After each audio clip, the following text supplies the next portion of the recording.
Iran is once again at the center of a major international crisis for weeks now. Widespread protests have been shaking the country, driven by economic collapse, political frustration, and deep public anger toward Iran's ruling system. What began as demonstrations over inflation and unemployment has evolved into something far more serious, a direct challenge to state authority. And now, the situation is drawn in the United States, with sharp words from Donald Trump and firm pushback from Tehran, which accuses Washington of actively encouraging political destabilization. Tonight, we break down what is happening inside Iran, what the U.S. is saying, what is confirmed versus what remains unclear, and why this moment matters far beyond Iran's borders. Iran's protests began intensifying in late December. As the country's economy continued to deteriorate, years of sanctions, mismanagement, and currency collapse have left ordinary Iranians struggling to afford basic necessities. Food prices have surged, fuel subsidies have been reduced, and unemployment, especially among young people, remains high. Initially, demonstrations focused on economic demands, but as security forces moved in, the tone changed. Protesters began chanting slogans that directly criticized the political system and senior leadership. Demonstrations spread rapidly across major cities, including Tehran, Mashhad, Isfahan, and Shiraz, as well as smaller provincial towns.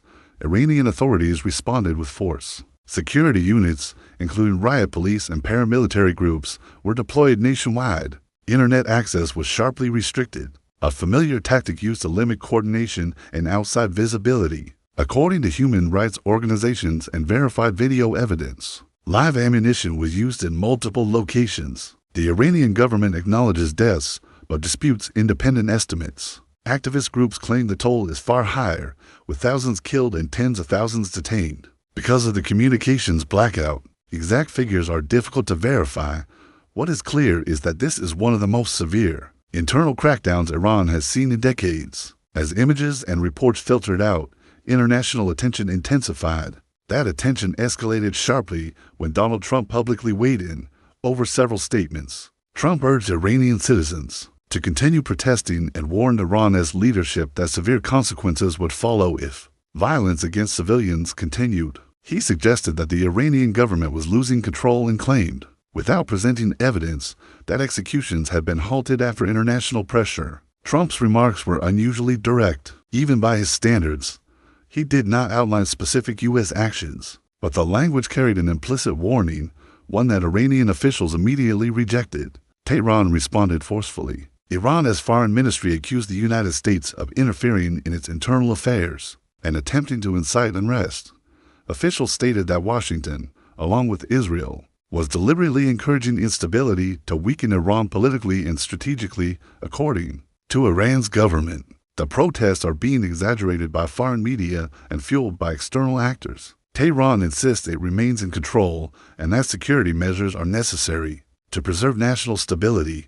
This public exchange has raised tensions at a sensitive moment. Iran is already under pressure from multiple directions. Its economy is fragile. Regional tensions remain high following recent confrontations involving Israel and Iranian-aligned groups. Negotiations over Iran's nuclear program remain stalled. Against that backdrop, internal unrest poses a serious challenge to the regime's authority. From Washington's perspective, the situation presents a strategic dilemma. Supporting protesters aligns with long-standing U.S. rhetoric on human rights, but open encouragement risks reinforcing Tehran's narrative of foreign interference, a narrative the Iranian leadership has historically used to justify crackdowns and rally nationalist support. So far, the U.S. response has remained largely rhetorical. There has been no announcement of new military action, no formal declaration of intervention, and no confirmed operational steps beyond sanctions discussions and diplomatic pressure. European governments have taken a more cautious approach. They have condemned violence against protesters, but stopped short of endorsing aggressive U.S. rhetoric. Many European leaders are focused on preventing further regional destabilization and avoiding a direct confrontation. Meanwhile, human rights organizations are calling for targeted accountability measures, including sanctions, against specific Iranian security officials, rather than broad actions that could worsen civilian suffering. Inside Iran, the situation remains fluid. Internet restrictions continue, making it difficult to assess whether protests are regrouping or being suppressed. Reports suggest demonstrations have become more sporadic, but not fully extinguished. History suggests that unrest in Iran often moves in waves rather than ending abruptly. The stakes are high. If protests regain momentum, Iran's leadership could face its most serious legitimacy crisis in years. If the crackdown intensifies, international pressure will grow. And if rhetoric between Tehran and Washington escalates into action, the consequences could extend far beyond Iran. This is why this story matters. Iran sits at the crossroads of global energy markets, Middle Eastern security, and great power competition, instability that affects oil prices, regional alliances, and diplomatic balances from Europe to East Asia.